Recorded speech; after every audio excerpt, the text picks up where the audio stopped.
الحمد لله نحمده ونستعينه ونستغفره ونؤمن به ونتوكل عليه ونعوذ بالله من شرور أنفسنا ومن سيئات أعمالنا من يهده الله فلا مضل له ومن يضلله فلا هادي له ونشهد أن لا إله إلا الله وحده لا شريك له ونشهد أن سيدنا وسندنا وحبيبنا وطبيبنا ومولانا محمدا عبده ورسوله أرسله بالحق بشيرا ونذيرا وداعيا إلى الله بإذنه وسراجا وقمرا منيرا أما بعد فأعوذ بالله من الشيطان الرجيم بسم الله الرحمن الرحيم شهر رمضان الذي أنزل فيه القرآن هدى للناس وبينات من الهدى والفرقان وقال النبي صلى الله عليه وسلم الصيام جنة ما لم يخرقها أو كما قال عليه الصلاة والسلام وقال تعالى إن الله وملائكته يصلون على النبي يا أيها الذين آمنوا صلوا عليه وسلموا تسليما اللهم صل على محمد وعلى آل محمد كما صليت على إبراهيم وعلى آل إبراهيم إنك حميد مجيد اللهم بارك على محمد وعلى آل محمد كما باركت على إبراهيم وعلى آل إبراهيم إنك حميد مجيد সম্মানিত রোজাদার মুসল্লিন কিরাম আল্লাহ রাব্বুল আলামিনের দরবারে আমরা শুকরিয়া আদায় করি যে মহান রব্বুল আলামিন আমাদের সকলকে পবিত্র রমজান মাসে প্রথম জুমায় তার ঘর মসজিদে আসার বিশাল তৌফিক দান করেছেন এবং কিছু দিন আলোচনা করার এবং শোনার তৌফিক দান করেছেন এজন্য আমরা সকলে জোরে সোরে বলি আলহামদুলিল্লাহ রমজান মাস বরকতময় মাস রমজান মাস ধৈর্য ধারণ করার মাস সওয়াব অর্জনের মাস নেক আমল বেশি বেশি করার একটা সিজন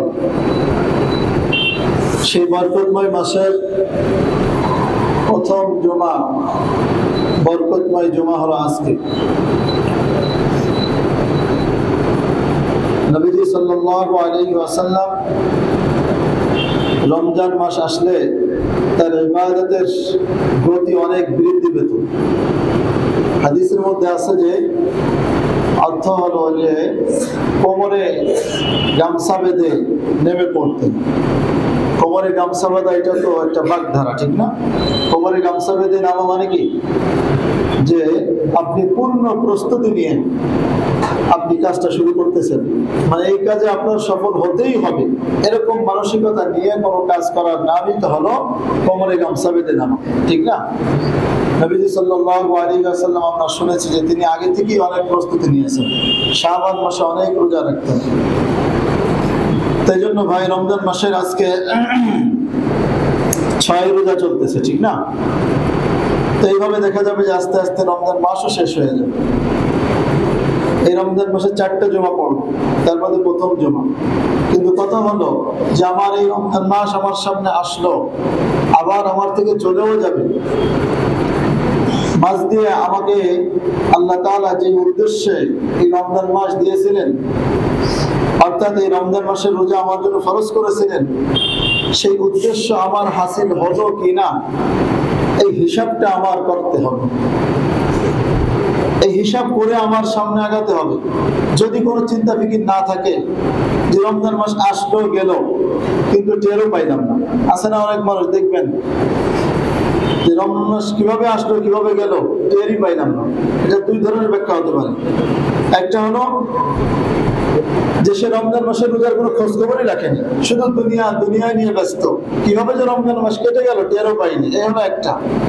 আরেকটা হলো বেশি বেশি যারা ইবাদত করেছে, বেশি বেশি যারা আল্লাহর জিকির করেছে, যারা রমজান মাসের রোজাকে পরিপূর্ণ রূপে সে নিজের ফায়দা এখান থেকে গ্রহণ করেছে, আল্লাহর সন্তুষ্টি হাসিল করতে পেরেছে, রমজানের যে মাকসাদ মুত্তাকি হওয়া সেটা হতে পেরেছে, এই ব্যক্তির কাছেও শেষে গিয়ে একটা আফসোস হবে, হায় রমজান মাস চলে গেল কিন্তু তেমন কোনো ইবাদত করতে পারলাম না।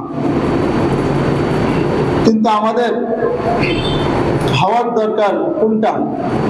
ইবাদত না করে দুনিয়ার দিকে দৌড়াতে দৌড়াতে শেষ করা, নাকি ইবাদতের মধ্যে কাটিয়ে ইবাদতের তৃষ্ণা মানে যখন মিটবে না তখন আফসোস করতে হবে আপনার, এরকম ভাবে আপনার যখন ইবাদত করতে করতে মাস শেষ হয়ে যাবে সেরকম হওয়া কোনটা? ইবাদত করতে করতে মাস শেষ করা। কিন্তু ভাইরা আমার, আমি সবসময় একটু কথার সঙ্গে হাদিসের সঙ্গে বাস্তবিক আপনার বর্তমান অবস্থা একটু মিলায় দেখানোর কথা বলি সবাইকে, যে মিলিয়ে দেখবেন একটু। বাস্তব মানে এটা দুঃখজনক হলেও সত্য যে রমজান মাস এসে গেছে, তারপরেও আমাদের আমলের মধ্যে একটু পরিবর্তন আনতে পারিনি। আমল আগে যেমন ছিল তার চাইতে একটু যে বাড়াতে হবে, সেই বাড়ানোটা অনেকের মধ্যেই নেই। আরেকজনের খবর নেওয়ার দরকার নাই, আমি আমার নিজের খবর আমি নিব যে আমি কতটুকু ইবাদত বাড়াইতে পেরেছি। আমি রমজান মাসের আগে যেমন নামাজ পড়তাম এখনো কি সেরকম পড়ি নাকি 2 রাকাত বাড়াইছি, এই হিসাব করার দরকার আছে না নাই? আপনি যদি হিসাব না করেন তাহলে তো বুঝবেন না যে রমজান মাসে যে ইবাদত করতে হয়, ইবাদতের সওয়াব যে বেশি হয়। আমরা হাদিসের মধ্যে শুনেছি যে রমজান মাসে ইবাদত করলে 70 গুণ সওয়াব পাওয়া যায়।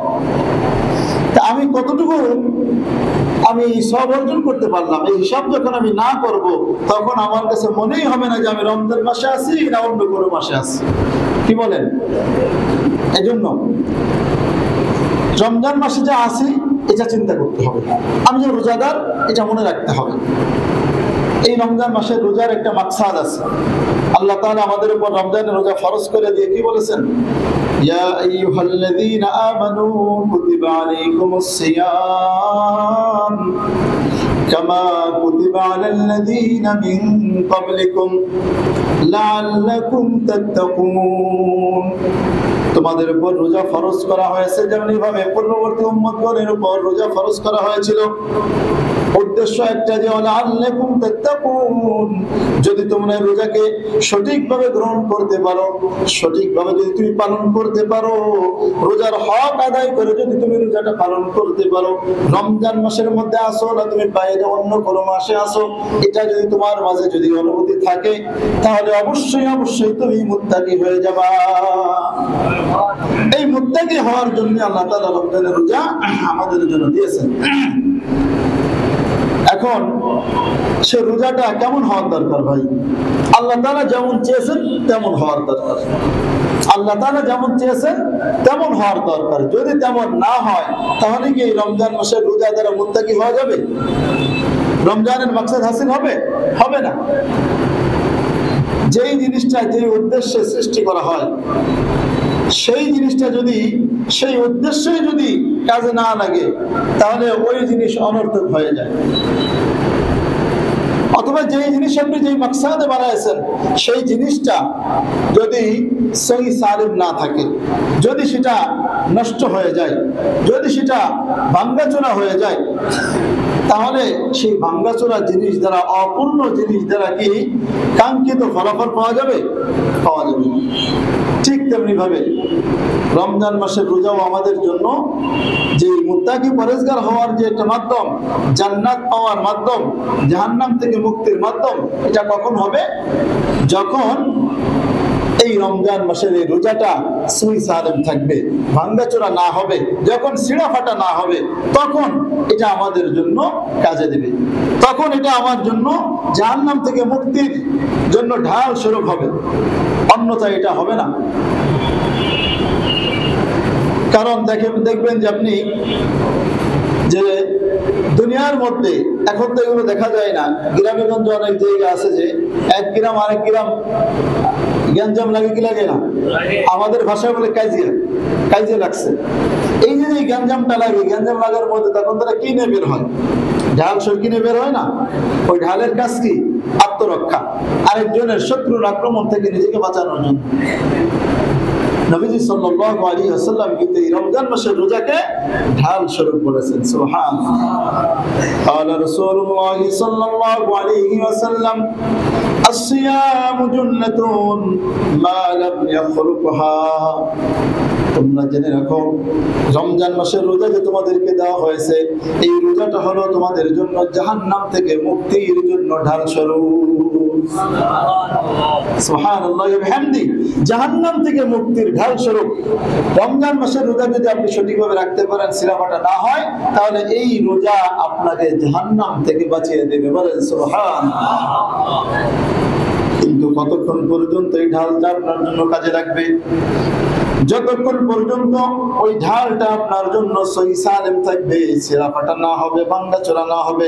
নবীজি তাই বলতেছেন, আস-সিয়ামু জুন্নাতুন মা লাম ইয়াখরুকহা। রমজান মাসের রোজা এটা তোমার জন্য জাহান্নাম থেকে ঢাল স্বরূপ হবে। কতক্ষণ পর্যন্ত? ততক্ষণ পর্যন্ত হবে যতক্ষণ পর্যন্ত তোমার রোজাটা ছিঁড়া ফাটা না হবে।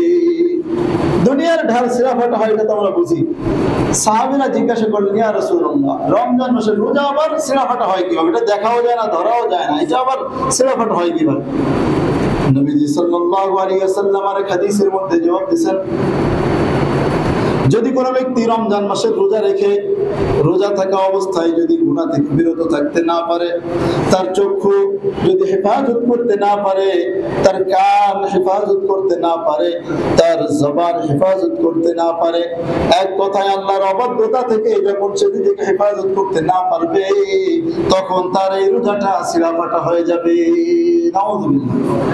আপনি যদি রোজা রাখলেন আবার গানও শুনলেন, রোজা রাখলেন গীবত করলেন, রোজা রাখলেন আরেকজনকে গালিও দিলেন, রোজা রাখলেন আপনি সুদ ঘুষ খাইলেন, রোজা রাখলেন আপনি অন্য না আগে যেমন গুনাহ করতেন সেই অভ্যাসের গুনাহ এখনো রয়ে গেছে, তাহলে আপনার এই রোজাটা আপনার জন্য সহি সালেম ঢাল হবে না, বরং এটা ছিঁড়া ফাটা ঢাল হবে, যার মাধ্যমে আপনি জাহান্নাম থেকে মুক্তি পাবেন না।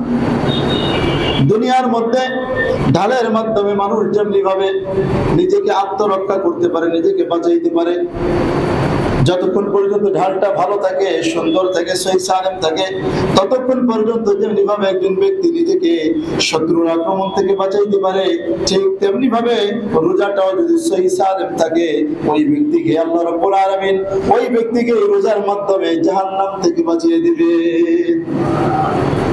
জাহান্নাম থেকে বাঁচিয়ে দেবেন কতক্ষণ পর্যন্ত? যতক্ষণ পর্যন্ত ছিঁড়া ফাটা না হয়। ছিঁড়া ফাটা হয় কিভাবে? রোজা রেখে গুনাহ করবে। ছিঁড়া ফাটা হয় কিভাবে? রোজা রাখার পরও গীবত করবে। এজন্য উলামায়ে কিরামগণ নির্ধারণ করেছেন যে রোজা যদি সহি করতে হয়, রোজা সহি করার জন্য ৬টি শর্ত মানতে হবে। কয়টি শর্ত বলেন? রোজা সহি হওয়ার জন্য ৬টি শর্ত যদি আমরা মানতে পারি, তাহলে দেখা যাবে যে আমার আপনার রোজাটা ছিঁড়া ফাটা হবে না, আমার আপনার রোজাটা পরিপূর্ণ সহি সালেম থাকবে, ভালো থাকবে, যার মাধ্যমে আমি আপনি জাহান্নাম থেকে মুক্তি পাবো। এই ৬টি শর্ত জানার দরকার আছে না নাই? আছে। মানার দরকার আছে না নাই? আছে। হ্যাঁ, আমরা জানার দরকার এটা তো বুঝি, কিন্তু মানার দরকার বুঝেও বুঝি না। ভাইরা আমার, এজন্য শুধু জানলেই হবে না, এই সবসময় এই কথাটা মনে রাখবেন। এটা অনেকবার শুনবেন। জানার নাম ইলম নয়, মানার নাম ইলম। জানার পরে মানার নাম ইলম। আপনি যতটুকু জানলেন ততটুকু যদি মানতে পারেন তাহলে ওটা আপনার কাজে দিল। আর যে ইলম আপনার উপকারে আসলো না, আপনাকে কাজে দিল না, ওই ইলম ইলমই না। কি বলেন? যে সম্পদ আপনার কাছে থাকবে, আপনি যদি ভোগ করতে পারেন সেটাই আপনার সম্পদ, আর যদি ভোগ করতে না পারেন ওই সম্পদ আপনার না। হাদিসের মাধ্যমে বোঝা যায় যে মানুষ যেটা খায় সেটা তার হয়ে যায়, মানুষ যেটা পরে, যেটা পরিধান করে সেটা তার হয়ে যায়, আর মানুষ যেটা আল্লাহর রাস্তায় ব্যয় করে সেটা তার হয়ে যায়। এই তিনটি জিনিস ব্যতীত আর বাকি যত যা কিছু আমরা করি না কেন, এগুলো কিছুই আমার নয়, কিছুই আমার নয়। কি বলেন? এই কথা মানেন তো আপনারা? মানুষ যখন মারা যায় তখন দেখবেন তার যখন কাফন পরানো হয় তাকে মনে হয় 10-15টা পকেট বানায় দেওয়া হয়। কি বলেন? পকেট দেয় নাকি? কাফনে কোনো পকেট নাই রে মুসলমান। তোমার যতই অট্টালিকা থাকুক না কেন, যতই তোমার ধন সম্পদ থাকুক না কেন, ওই তোমার স্থানও যেখানেই হবে একজন একদম যেই ব্যক্তি সমাজের মধ্যে একদম গরিব, যার কোনো টাকা পয়সা নাই, তারও সেই একই স্থান। কবরের স্থানের ক্ষেত্রে ধনী গরিব কোনো পার্থক্য নাই, ধনী গরিব কোনো পার্থক্য নাই। সেখানেও আপনার ওই 3.5 গজ আপনি পাইবেন, কি বলে, কাফনের কাপড় পাইবেন। আপনি ধনী হলেও পাবেন, গরিব হলেও সেটুকুই পাইবেন, এর বেশি পাইবেন না। অনেকের তো কাফনের কাপড়ও জোটে না, অনেকের তো লাশটারই খবর থাকে না। মুসলমান, কেমন জীবন আমরা পাইলাম, যেই জীবনের কোনো 1 সেকেন্ডের কোনো গ্যারান্টি নাই, অথচ আমরা সেই জীবন নিয়ে, সেই দুনিয়ার ধন সম্পদ দিয়ে আমরা কতই না আমরা বড়াই এবং অহংকার করে থাকি, কতই অহংকার করে থাকি। আমাকে চেনো, আমি অমুকের ছেলে, অমুক, আমাকে চেনো, আমার এরকম বড় বিল্ডিং আছে, আছে না নাই এরকম? ভাইরা আমার, অহংকার করলে যেই ব্যক্তির মধ্যে সামান্য পরিমাণ যেই ব্যক্তির মধ্যে অহংকার থাকবে এবং এই অবস্থায় ওই ব্যক্তি মারা যাবে, এই ব্যক্তি জান্নাতে প্রবেশ করতে পারবে না। লা ইয়াদখুলুনাল জান্নাতা মান কানা ফি কলবিহি খারদালুম মিন কিবরিন। যার মধ্যে সরিষার দানার কথা বলা হয়েছে, সরিষার দানা পরিমাণ যদি কোনো ব্যক্তির অন্তরে অহংকার থাকে, ওই ব্যক্তি জান্নাতে যেতে পারবে না। তাহলে আমার বলতে আসলে দুনিয়ায় কিছুই নেই। আপনি যা কিছু করে যাবেন এগুলো সব অন্যের জন্য কষ্ট করতেছেন, অন্যজন আপনার এটা ভোগ করবে। আপনি দেখবেন আপনি এখন যেই ভিটার মধ্যে আছেন, গ্রামের কথাই বলছি, শহরে তো বিক্রি হয়ে যায় বেশিরভাগই, কিন্তু বাপের ভিটায় কি হয়? আপনি যেই বাপের ভিটায় আছেন ওখানে আপনার বাবা বসত করেছে, ওইখানে আপনার দাদা বসত করেছে, ওইখানে তার দাদা এইভাবে 14 পুরুষ পর্যন্ত বসত করেছে। কি করে নাই বলেন? অবশ্যই করেছে। জায়গার কোনো পরিবর্তন হয় নাই, জায়গার কোনো পরিবর্তন হয় নাই, কিন্তু মালিক পরিবর্তন হয়ে গিয়েছে। এতটুকু তো চিন্তা করলে বোঝা যায় যে একই মাটিতে, একই জমিনে আমি বসবাস করতেছি, আমার পূর্বে আরো 14 পুরুষ, আপনার শত পুরুষ এখানে বসবাস করেছে। আবার আমি মারা যাব, আমার পরবর্তীতে 1 পুরুষ, 2 পুরুষ, 3 পুরুষ পর্যন্ত সর্বোচ্চ মনে রাখবে, এরপরে মনেও রাখবে না আপনাকে। কি বলেন? এখানে যদি জিজ্ঞেস করি আপনার পঞ্চম কি ষষ্ঠ দাদার নাম কি বলতে পারবেন? অনেকেই পারবেন, হয়তো 1, 2, 3, 4, 5 এর বেশি পারবেন। সর্বোচ্চ 3 থেকে 4টা আমাদের মনে থাকে, নিজের বাবা, তার বাবা, তার বাবা, এরপরে আর মনে থাকে। তাহলে হিসাব করে দেখেন আপনি কার জন্য কি করতেছেন। আপনি 2 পুরুষ 3 পুরুষ চলে যাবে, তখনই আপনাকে এই জায়গায় যারা থাকবে তারা আপনাকে মনে রাখবে না, আপনার নামটাও পর্যন্ত জানবে না। আর আপনি তাদের জন্য এত কষ্ট মেহনত করতেছেন, দুনিয়া অর্জন করতেছেন, টাকা আপনি আটকে রাখতেছেন, দ্বীনের রাস্তায় খরচ করতেছেন না, দ্বীনের রাস্তায় আপনি খরচ করতেছেন না। একটু চিন্তা করে দেখেন, এই সম্পদ যারা ভোগ করবে তারা আপনাকে মনেও রাখবে না। চিন্তা করার দরকার আছে না নাই? মুসলমান ভাইরা আমার, প্রথম শর্ত, 1 নম্বর শর্ত হলো রোজা যদি সহি করতে হয়, রোজার ফায়দা যদি সঠিকভাবে নিতে হয়, রোজা রাখবো আল্লাহর সন্তুষ্টির জন্য। বলেন কার জন্য? আল্লাহর সন্তুষ্টির জন্য রোজা রাখবো, কিন্তু ফায়দা হবে আমার। ফায়দা কার বলেন? ফায়দা আমার, আমি রোজা রাখবো আমার ফায়দার জন্য, কিন্তু সন্তুষ্টি থাকবে আল্লাহ তাআলার। এক নম্বর শর্ত হলো যে মানুষ তার যেন দৃষ্টিশক্তি যেন তার যেন চক্ষু যেন হেফাজত করে। যদি কোনো ব্যক্তি রোজা রাখার পরেও যদি চক্ষুকে হেফাজত না করে, ওই ব্যক্তির রোজা ছিঁড়া ফাটা হয়ে যাবে। যদি কোনো ব্যক্তি রোজা রাখার পরেও নাটক সিনেমা দেখবে, রোজা রাখার পরেও গায়রে মাহরাম নারীর দিকে নজর দিবে, রাস্তা দিয়ে হেঁটে গেলেই একজন নারীও তার চোখের তীর থেকে বাঁচতে পারে না, আছে না নাই? প্রত্যেক ব্যক্তি একটু চিন্তা করে দেখবেন, মুসলমান চোখের গুনাহ আমাদের কি পরিমাণ হয়ে থাকে। মানুষ চোখের গুনাহ যেই পরিমাণ করে, এই চোখের গুনাহ যেই পরিমাণ করে অন্য অঙ্গ প্রত্যঙ্গ দিয়ে এত গুনাহ হয় না। চোখের গুনাহ করতে কষ্টও লাগে, তাহলে চোখটা ঘুরাইলেই হয়, ঠিক কি না? রমজান মাসে রোজা রেখেছেন মুসলমান, কিন্তু আপনার চোখটা হেফাজত করতে হবে যদি রোজাকে সহি সালাম রাখতে হয়। কারণ আপনি যখন চক্ষুকে হেফাজত করবেন না, তখন আপনার চোখের মাধ্যমে জিনা হবে।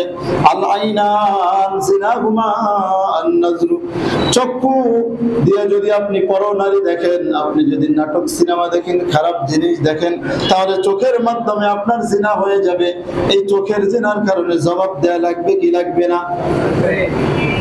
সবচেয়ে বেশি আপনি হিসাব করে দেখেন, একদম কোনো কষ্ট ছাড়া এই গুনাহটা হয়। গুনাহের কাজের মধ্যে কষ্ট একটু কমই হয়, আরামটা একটু বেশিই লাগে, ঠিক কি না? 2 নম্বর শর্ত হলো কান হেফাজত করতে হবে।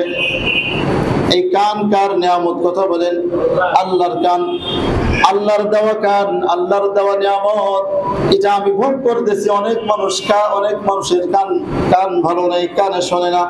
মুসলমান হাজিরিন আমার, আপনার কানটাও নষ্ট হয়ে যেতে পারতো, কিন্তু আল্লাহ রাব্বুল আলামিন এখনো ভালো রেখেছে। একটু মনে রাখবেন যে এই কানটা যেন আমার আল্লাহর কাজে ব্যয় হয়, আল্লাহর ইবাদতের কাজে ব্যয় হয়, কোরআন তিলাওয়াত শোনার মাধ্যমে ব্যয় হয়, জিকির শোনার মাধ্যমে ব্যয় হয়, সব ভালো কাজ শোনার মাধ্যমে যেন আমার এই কানের শক্তিটা ব্যয় হয়। যদি কান হেফাজত করতে না পারে, তাহলে দেখবেন যে আপনার রোজাটা এই কান হেফাজত না করার কারণেও কানের জিনা হবে, কানের জিনা হবে। আর এই কানের জিনার মাধ্যমে আপনার রোজাটা অপূর্ণ হয়ে যাবে, ছিঁড়া ফাটা হয়ে যাবে। আর ছিঁড়া ফাটা ঢাল দিয়ে আপনি আত্মরক্ষা করতে পারবেন না।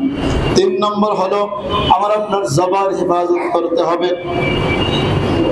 দ্বিতীয় যে অঙ্গ দ্বারা সহজে গুনাহ করতে পারে সেটা হলো মানুষের জবান। এই জবানের মাধ্যমে মানুষ যেই পরিমাণ গুনাহ করে, দেখবেন আপনি হিসাব করে দেখবেন, জবানের মাধ্যমে মানুষকে অনেক বড় কষ্ট দেওয়া যায়, মানুষকে কঠিন আঘাত দেওয়া যায়। এই জন্যই তো কবিরা বলেছেন যে মানুষ যে মানুষ যে জিহ্বা দ্বারা মানুষকে যে আঘাত করে, এই আঘাতের ক্ষত শুকায় না, এই আঘাতের ক্ষত শুকায় না। আপনার দুনিয়ার কোন অস্ত্র দিয়ে যদি কাউকে আঘাত করেন, তাহলে দেখা যাবে কিছুদিন পর শুকায় যাবে, ওই দাগও থাকবে না। কিন্তু জবান দ্বারা যদি কাউকে আঘাত করেন, কাউকে যদি কষ্ট দেন, তাহলে ওই ব্যক্তির ওই মন্তরের মধ্যে যে ক্ষতটা রয়েছে, তার মৃত্যু পর্যন্ত শুকাবে না। কঠিন একটা জিনিস অস্ত্র, মানুষ এই আপনার জবান মানুষের একটা কঠিন একটা অস্ত্র, মানুষকে আঘাত করার জন্য। এজন্য জবান আল্লাহ তাআলা দিয়েছেন গীবত করার জন্য নাকি মিথ্যা কথা বলার জন্য, মানুষের দোষ চর্চা করার জন্য। মুসলমান হাজিরিন, জবান তোমাকে আল্লাহ তাআলা মিথ্যা বলার জন্য দেন নাই, গীবত করার জন্য দেন নাই, আরেকজনকে গালি দেওয়ার জন্য দেন নাই। জবানের মাধ্যমে দিয়েছেন কোরআন তেলাওয়াত করার জন্য। জবানের মাধ্যমে আপনি আল্লাহর জিকির করব, এই জবানের মাধ্যমে মানুষকে ভালো কথা বুঝাবো, এই জন্য দিয়েছেন। জবান হেফাজত যদি কোনো ব্যক্তি না করে, এই ব্যক্তিকে কাল কিয়ামতের ময়দানে জবাবদিহি করতে হবে, জাহান্নামে যেতে হবে। জবানের কারণে অনেক মানুষ জাহান্নামে যাবে। আর এই জবান যদি কোনো ব্যক্তি হেফাজত করতে পারে, নবীজি সাল্লাল্লাহু আলাইহি ওয়াসাল্লাম বলেন, নিজে আমাদের জান্নাতের জিম্মাদারি নিয়ে বলেন, মান ইয়াজমানলি মা বাইনা লাহইয়াই ওয়া মা বাইনা রিজলাই আযমান লাহুল জান্নাহ।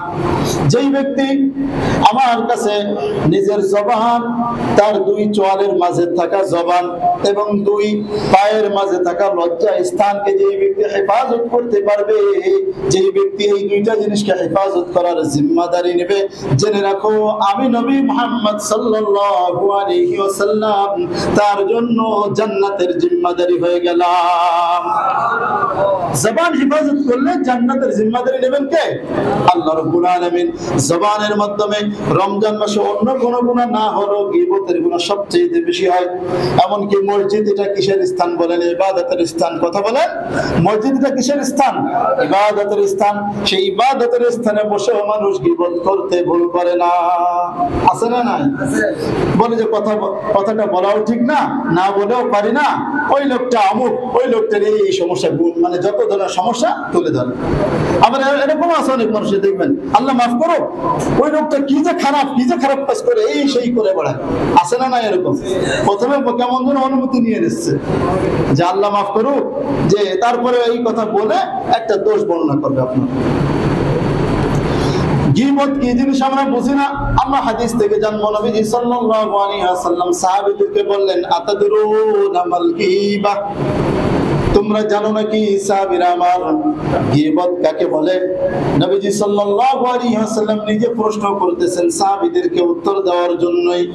সাহাবীদের একটা উদ্দেশ্য, সাহাবীদের একটা অভ্যাস ছিল, যখন কোনো জিনিস নিজের কাছে অস্পষ্ট থাকে, যখন নিজের কাছে কোনো বিষয় জানা না থাকে, তখন নিজের মন গড়া কোনো উত্তর দেন না, বরং তারা সোজা সাপটা জবাব দেন, আল্লাহু ওয়া রাসূলুহু আলাম, আল্লাহ এবং তার রাসূলই ভালো জানেন, এই জবাব তারা দিয়ে দিতেন। সাহাবীরা তাই বললেন, আল্লাহ এবং তার রাসূলই ভালো জানেন গীবত কাকে বলে।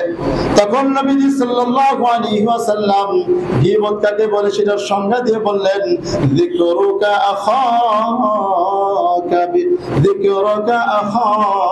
বিমা ফিহি। নবীজি সাল্লাল্লাহু আলাইহি ওয়াসাল্লাম বলেন, গীবত হলো তোমার ভাইয়ের পিছনে, তোমার ভাইয়ের অঙ্গ জোরে তার দোষ আলোচনা করা, তোমার ভাইয়ের অঙ্গ জোরে তার দোষ আলোচনা করা। আবারও বলছি, তোমার ভাইয়ের অঙ্গ জোরে, তোমার ভাইয়ের অগোচরে তার দোষ আলোচনা করা, এটা হলো গীবত।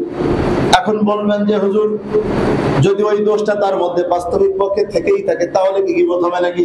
অনেকে আছে, হক কথা বলবো, সত্য কথা বলবো, তার সমস্যা কি? আমরা সত্যের পথে থাকি, সত্যের কথা বলে সে আরেকজনের দোষ চর্চা করে, সত্য কথা বললে সমস্যা কি? একজন একটা অপরাধ করলেই তার অপরাধ বর্ণনা করা যাবে?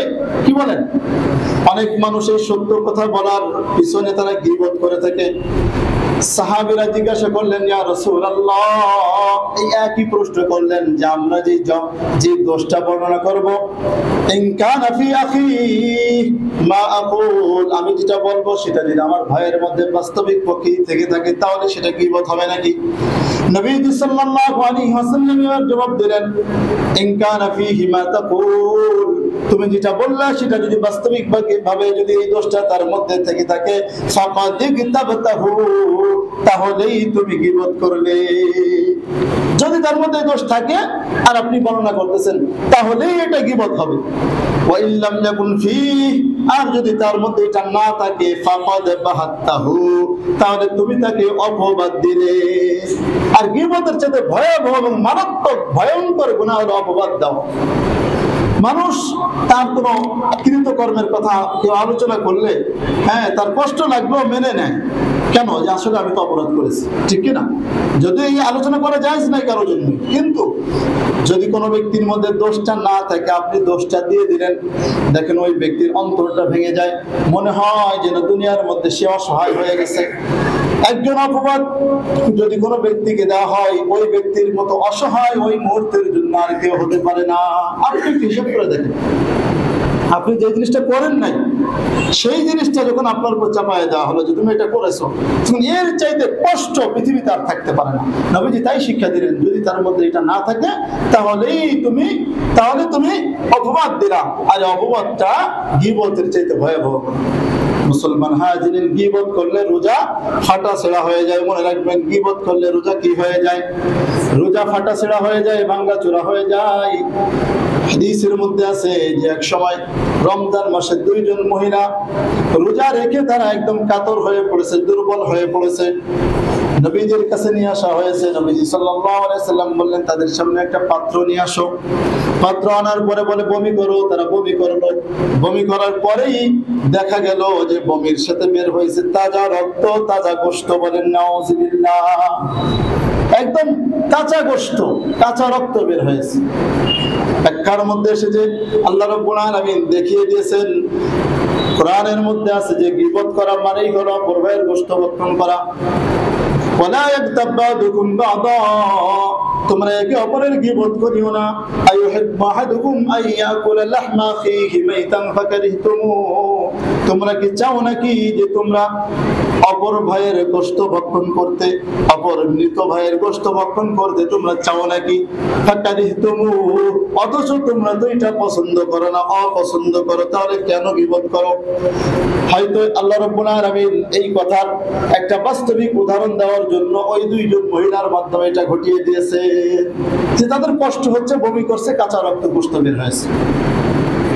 নবীজি বললেন এরা হয়তো কারো গীবত করেছে, এই জন্য এদের এই অবস্থা হয়েছে। গীবত করার কারণে তাদের কষ্ট হচ্ছে। আপনি দেখবেন যখনই আপনার কোনো কাজ ভালোভাবে আপনি করবেন, রোজাটা যখন আপনি রাখবেন গুনাহ মুক্ত রোজা, তখন রোজার মধ্যে কোনো কষ্টই হবে না। আর যদি রোজা রেখে যদি আপনি অন্যায় করেন, গুনাহের কাজ করেন, আপনি নিজেই টের পাবেন রোজার মধ্যে অনেক কষ্ট হচ্ছে। বলে যে টাইম শেষ হয় না কেন, শেষ হয় না কেন, কখন আযান দিবে? আর যারা মুত্তাকি পরেজগার তাদের জন্য এটা কষ্টকর কোনো বিষয় নয়। দ্বীনের কাজ কোন মুত্তাকি পরেজগারের জন্য, আল্লাহকে যেই ব্যক্তি ভয় করে তার জন্য কোনো কষ্টকর বিষয় নয়। ওয়া ইন্নাহা লাকাবীরাতুন ইল্লা আলাল খাশিঈন, এগুলো দ্বীনের কাজ, নামাজ বলেন, রোজা বলেন, এই সব কিছুই কঠিন হয়ে যায়, কিন্তু ওই ব্যক্তিদের জন্য কোনো কঠিন কোনো কাজ নয়। ওয়া ইন্নাহা লাকাবীরাতুন ইল্লা আলাল খাশিঈন, তবে যারা আল্লাহ তাআলাকে ভয় করে, যাদের অন্তরে আল্লাহর ভয় থাকে, তাদের মধ্যে তাদের জন্য এই কাজ করাটা কোনো কষ্টকর বিষয় নয়। ভাইরা আমার, এজন্য জবান হেফাজত করতে হবে, জবান দ্বারা মিথ্যা বলবো না। হাদিসের মধ্যে নবীজি বলেন ওয়া ইয়াকুমুল কিযব, তোমরা মিথ্যা থেকে বিরত থাকো, কেননা ফাইনাল কিযবা ইয়াহদি ইলাল ফুজুর, মিথ্যা মানুষকে অন্যায় কাজের দিকে পথ দেখায়, পাপ কাজের দিকে পথ দেখায়। ওয়া ইন্নাল ফুজুরা ইয়াহদি ইলান নার, পাপ কাজ মানুষকে জাহান্নামের পথ দেখিয়ে দেয়। বলেন নাউযুবিল্লাহ। এজন্য জবান হেফাজত করতে হবে গুনাহ থেকে। আরেকটি শর্ত হলো যে অন্যান্য যে অঙ্গ প্রত্যঙ্গ আছে, এই অন্যান্য অঙ্গ প্রত্যঙ্গকেও আপনার এই গুনাহ থেকে হেফাজত করতে হবে। আরেকটি শর্ত হলো যে সাহরি এবং ইফতার এই দুই সময় একটু কম খাওয়া। আমরা তো মনে করি সারাদিন রোজা রাখবো, গলা পর্যন্ত খাই সাহরির সময়, আবার মনে করি যে ইফতারের সময় যখন আসে সারাদিন খাইনি, হায় রে বাবা রে বাবা, সারাদিন খাইনি, কি কষ্ট না করেছি, ইফতারের সময় জম্মের খাওয়া খাইতে হবে। এরকম তো আমাদের চিন্তা ভাবনা। কিন্তু ভাইরা আমার, এরকম চিন্তা ভাবনা করলে রোজার মাকসাদ হাসিল হবে না। রোজার মাধ্যমে মানুষের সবচেয়ে বড় যে গুনাহগুলো হয়ে থাকে, সেই দুইটা জিনিস তাদের জন্য নিয়ন্ত্রণে থাকে। এক নম্বর হলো পেট, পেটের কারণে মানুষ গুনাহ করে। দুই নম্বর হলো লজ্জা স্থান, লজ্জা স্থানের কারণে মানুষ গুনাহ করে। আর এই রোজা রাখলে মানুষের এই দুইটা জিনিস নিয়ন্ত্রণে থাকে। পেটে ভাত না থাকলে আর গুনার কথা, গুনার দিকে যাইতেও মনে চায় না। কি বলেন? পেটে খোদা, যাইতে মনে চাইবে গান বাজনার দিকে। পেটে খোদা, তখন আর মনে চাইবে না সুন্দরী নারী দেখলে তার প্রতি তাকাইতে বা তার দিকে একটু কামনা বাসনা করতে মনে চাইবে না। মানুষ যখন ভালো থাকে, যখন পেট ভরা থাকে, তখনই যত ধরনের শয়তান নফস ভিতর থেকে খালি গুতাইতে থাকে যে কর, গুনাহটা কর। এই রমজানের মাসে রোজার মাধ্যমে মানুষকে আল্লাহ রাব্বুল আলামিন গুনাহ থেকে বিরত রাখে। আরেকটি হলো যে আশা এবং ভয়ের মধ্যে থাকতে হবে। রোজাটা আমি রাখতেছি, এটা আল্লাহ তাআলা কবুল করবে কিনা এই ভয়ও রাখতে হবে, আবার আশা রাখতে হবে রোজাটা অবশ্যই আল্লাহ তাআলা কবুল করবেন। দুনিয়ার মধ্যে আপনি যে কোনো বিষয়ের ক্ষেত্রে দেখবেন এই দুইটা জিনিস না থাকলে সফলতা অর্জন করা যায় না। ব্যবসার মধ্যে আপনি যাবেন, আপনার আশাও থাকবে, ভয়ও থাকবে। কি বলেন? ব্যবসার মধ্যে ভয় আছে কিনা? লস যাওয়ার ভয় আছে, আবার ব্যবসার মধ্যে আশাও আছে যে আমি যদি ব্যবসা করে লাভবান হব, এর মাধ্যমে আমার সংসার চলবে, আমার কিছু অর্জিত হবে। এই আশা এবং ভয়, এই দুইটা জিনিসের মাধ্যমেই সফলতা অর্জন করা যায়। ঠিক তেমনি রোজার মধ্যেও এই দুইটা জিনিস আমাদের রাখতে হবে, তাহলেই দেখা যাবে যে রোজাটা সহি সালেম হবে। এই রোজার মধ্যে এই 6টি শর্ত সহকারে আরো কিছু কাজ আমাদের করা জরুরি। এক নম্বর হলো নবীজি সাল্লাল্লাহু আলাইহি ওয়াসাল্লাম 4টি জিনিসের কথা বলেছেন। কয়টি কথা? 4টি জিনিসের কথা নবীজি সাল্লাল্লাহু আলাইহি ওয়াসাল্লাম বলেছেন। তার মধ্যে 2টা জিনিস, 2টা আমল তোমাদের করলে আল্লাহ তাআলাকে তোমরা খুশি করতে পারবা, আর 2টা জিনিস করলে না করে তোমাদের কোনো উপায় নাই। নবীজি বলেন ফাআম্মাল খাসলাতানিল্লাতান তুরদুনা বিহিমা রাব্বাকুম ফাশহাদাতি আল্লা ইলাহা ইল্লাল্লাহ ওয়া তাস্তাগফিরু। এক নম্বর হলো যে 2টা আমলের মাধ্যমে আল্লাহ তাআলাকে তুমি সন্তুষ্ট করতে পারবা। এক নম্বর হলো তুমি লা ইলাহা ইল্লাল্লাহর সাক্ষ্য দিবা, আল্লাহ ছাড়া কোনো মাবুদ নাই, লা ইলাহা ইল্লাল্লাহ এটা বেশি বেশি তুমি পড়বা। 2 নম্বর হলো তাস্তাগফিরু, ইস্তিগফার বেশি বেশি করতে হবে। সকলে পড়ে আস্তাগফিরুল্লাহ, আস্তাগফিরুল্লাহ। অনেকে বলে আস্তাগফিরুল্লাহ, আস্তাগফিরুল্লাহ না, বলো আস্তাগফিরুল্লাহ। আল্লাহ তাআলার কাছে বেশি বেশি 2টা আমল করব। আর 2টা আমল লাগি না আমি কোন যে 2টা আমল না করে তোমাদের উপায় নাই। এক নম্বর হলো তাসআলুনা রাব্বাকুমুল জান্নাহ, যে তোমরা তোমাদের প্রভুর কাছে জান্নাত চাইবা। 2 নম্বর হলো তাউযুনা মিনান নার, জাহান্নাম থেকে মুক্তি চাইবা। এই আমলগুলো আমরা বেশি বেশি করব ইনশাআল্লাহ। তাহলে আজকের আলোচনার মাধ্যমে বুঝলাম যে ইবাদত করতে হবে, আর ইবাদত করার সাথে সাথে গুনাহ থেকে মুক্ত থাকতে হবে, তাহলেই অর্জন করা যাবে। রোজার মাসে দান করলে সবচেয়ে বেশি সওয়াব হয়। আমরা যদি 70 গুণ সওয়াব হয়। এক আয়াতের মধ্যে আল্লাহ তাআলা বলেন মান জাআ বিল হাসানাতি ফালাহু আশরু আমসালিহা, যখন কোনো ব্যক্তি কোনো ভালো কাজ করে তখন তার জন্য আল্লাহ তাআলা ওই ভালো কাজের জন্য 10 গুণ সওয়াব দান করেন। সুবহানাল্লাহ বলেন। কয় গুণ? 10 গুণ। আরেক আয়াতের মধ্যে আছে মাসালুল লাযিনা ইউনফিকুনা আমওয়ালাহুম ফি সাবিলিল্লাহ কামাসালি হাববাতিন আমবাতাত সাবআ সানাবিলা ফি কুল্লি সুনবুলাতিন মিয়াতু হাব্বা। এই আয়াতের মর্মার্থ হলো যে ব্যক্তি কোনো জিনিস আল্লাহর রাস্তায় খরচ করবে, এই ব্যক্তিকে আল্লাহ তাআলা 1 টাকায় 700 টাকার সওয়াব দান করবে। একটা উদাহরণ দিয়ে দিয়েছি, আপনি একটা ধান গাছের চারা লাগাবেন, একটা বীজ লাগাবে, সেখান থেকে ধান গাছ হবে অথবা গম গাছ হবে। সেই গম গাছ হওয়ার পরে তার ভিতরে আপনার কমপক্ষে 60টা বাইল হবে। বাইল বলে না, বাইল। প্রত্যেকটা বাইলের মধ্যে 100টি করে দানা থাকবে। 7 আর 100 কত হয়? 700। আর ওখানে দেন 10, 700 দিয়ে 10 দিয়ে গুণ দিলে কত হয়? 7000 হয়ে যায় না? 7000 গুণ সওয়াব পাওয়া যাবে, যারা বলেন সুবহানাল্লাহ। আর যদি ব্যক্তি দান, রমজান মাসের অন্যতম একটি কাজ হলো দান করা। হাদিসের মধ্যে আছে নবী সাল্লাল্লাহু আলাইহি ওয়াসাল্লাম রমজান মাস আসলে সবচেয়ে বেশি দানশীল হয়ে যেতেন, সবচেয়ে বেশি তিনি দান করতেন। সাহাবী বলেন যে আমি নবী সাল্লাল্লাহু আলাইহি ওয়াসাল্লামকে রমজান মাস আসলে তার চেয়ে বেশি দানশীল আর কাউকে দেখিনি। বলেন সুবহানাল্লাহ। আরেকটা সতর্কবাণীও শুনে রাখেন, আল্লাহ তাআলা বলেন ওয়া মাইয়াবখাল ফাইন্নামা ইয়াবখালু আন নাফসি, যেই ব্যক্তি বখিলতা করে, কৃপণতা করে। আমাদের অভ্যাস হলো এই যে দুনিয়ার সব ক্ষেত্রে খরচ করবো, কিন্তু মসজিদের ক্ষেত্রে আসলে, ধর্মীয় ক্ষেত্রে আসলে আমাদের হাত গুটিয়ে বসে থাকি। আছে না নাই? মনে রাখবা মুসলমান, আল্লাহ তাআলা বলেন যে এই ব্যক্তি বখিলতা করলো, এই ব্যক্তি নিজের জন্যই বখিলতা করলো, নিজের সাথেই বখিলতা করলো, নিজের সাথে আপনার বখিলতা হবে। আবার কিছু মানুষ আছে দেখবেন নিজে তো দান করবেই না, আরেকজনকে দান না করার জন্য উৎসাহ করে। আল্লাহ তাআলা এটাও বলে দিয়েছেন আল্লাযীনা ইয়াবখালুনা ওয়া ইয়া'মুরুনা আন-নাসা বিল বুখল। কিছু মানুষ আছে যারা নিজেরা বখিলতা করবে, দান করা থেকে বিরত থাকবে, আবার আরেকজনকে বলবে আরে দূর, দান করার দরকার নাই। আছে না নাই এরকম? মানে এখানে না দিয়ে ওই জায়গা দি। ভিক্ষুক আসছে, চায়ের দোকানে বসে আছেন, ভিক্ষুক আসছে, আপনার বন্ধু মানিব্যাগ খুলে 10 টাকা দিতে যাবে, এই অবস্থায় পাশের বন্ধু বলতেছে আরে দূর, ওরে না দিয়ে আমারে 10টা টাকা দেবে, দুটো বিড়ি কিনতে পারবেন। আছে না না এরকম? ভাই আমার, এটা করলে নিজের সাথেই জালিয়াতি হবে। জালিয়াতি আর কারোর সাথে হবে না, নিজের সাথে। এই জন্য হাত খুলতে হবে, দানের হাত প্রসারিত করতে হবে। এটা নবী সাল্লাল্লাহু আলাইহি ওয়াসাল্লামের গুণ, এবং রমজান মাসে এটা বেশি করতেন। জিবরিল আমিন তার সাথে থাকতেন রমজান মাসে পুরো সময়টা তার সাথে থাকতেন। হাদিসের মধ্যে আছে ইদা লাকিয়াহু, যখন তিনি জিবরিল আমিনের সাথে সাক্ষাৎ করতেন তখন তার দানের আগ্রহ আরো বেশি বেড়ে যেত, দানের প্রতি আরো বেশি বেড়ে যেত। আমাদের দান করার দরকার আছে না নেই? গত সপ্তাহে আপনাদেরকে বলে দিয়েছিলাম যে ইফতারি করানো হয় এখানে, অনেক সুবর্ণ একটা সুযোগ যে আপনি একসাথে অনেক সওয়াব অর্জন করতে পারবেন। সবার টাকা এখানে যদি জমা থাকে, এই সবার টাকার মাধ্যমে মানুষ ইফতার করবে কি করবে না? তো প্রত্যেক ব্যক্তি সমান সওয়াব পাইবেন। সুবহানাল্লাহ। এখানে যদি 50 জন মানুষ ইফতার করে, সে 50 জন মানুষ রোজা রেখে যেই সওয়াব অর্জন করবে, আপনি ওই টাকার মধ্যে শামিল থেকে আপনি একজন তার সমপরিমাণ সওয়াব পেয়ে যাবেন। সুবহানাল্লাহ। সবাই যদি এখানে শামিল থাকে তাহলে সবাই ওর সমপরিমাণ সওয়াব পাবে, কিন্তু রোজাদারের সওয়াব থেকে একটুও কমানো হবে না। আমি গত সপ্তাহে একটা হাদিস বলেছিলাম যে হাদিসের মধ্যে আছে যে ইফতার করার মাধ্যমে আল্লাহ তাআলা আমাদের 3টা পুরস্কার দিবেন। কয়টা? একটা হলো ক্ষমা, আল্লাহ তাআলার পক্ষ থেকে ক্ষমার ঘোষণা। 2 নম্বর হলো জাহান্নাম থেকে মুক্তির ঘোষণা। আর 3 নম্বর হলো ওই রোজা রাখার যে সওয়াব, সেই সওয়াব দান করা হবে।